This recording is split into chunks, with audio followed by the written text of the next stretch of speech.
By the end of 2008, 70% of Iraq's most qualified doctors have left since the United States invaded in 2003, according to estimates from the Iraqi medical establishment.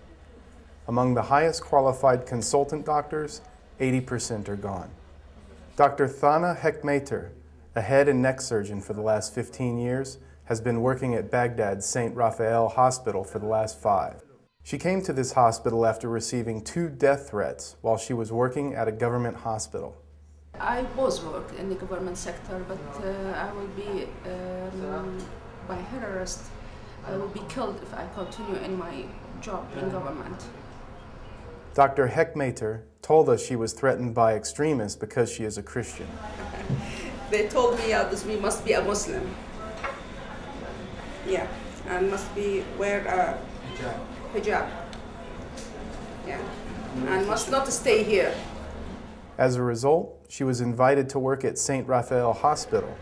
But in order to do so, because of the death threats, Dr. Hekmater, along with 12 other doctors, must live there as well. In our hospital, especially in the first days or in the first years, 204, I will get such a threatening. Yeah. And Ghalib, who's responsible for this hospital, told me to come here and stay in the hospital, not in the clinic.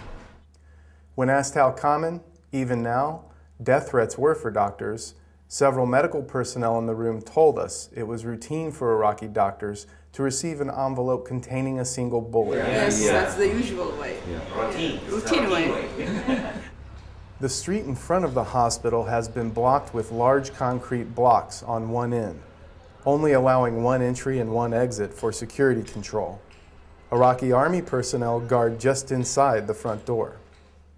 Doctors and other professionals tend to be the targets of kidnapping since they earn more money than most.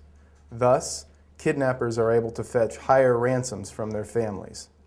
Dr. Jafir Hassali is an emergency room surgeon at the hospital. We asked him why he has chosen not to reside in the hospital. Till now, I'm not threatened. Off camera, however, Dr. Hassali told us he would evacuate to Jordan as soon as he received a death threat. Most Iraqi doctors have escaped to neighboring Arab countries, especially Jordan and Syria. In their wake, the medical system is teetering on the brink of collapse, with not enough qualified staff, equipment, or drugs. Dr. Shakir Mahmoud al-Rubai, an anesthesiologist, is one of the doctors living in the hospital. Dr. al-Rubai explained that his family had received an envelope containing a single bullet. After this, he helped move them to Jordan. Then, despite the threat and needing income, he returned to Iraq to work. I'm resident here because I'm threatened with my family. My family is outside Iraq. I'm alone here for 2 years. For Democracy Now! In Baghdad, this is Dahr Jamail and Jason Coppola.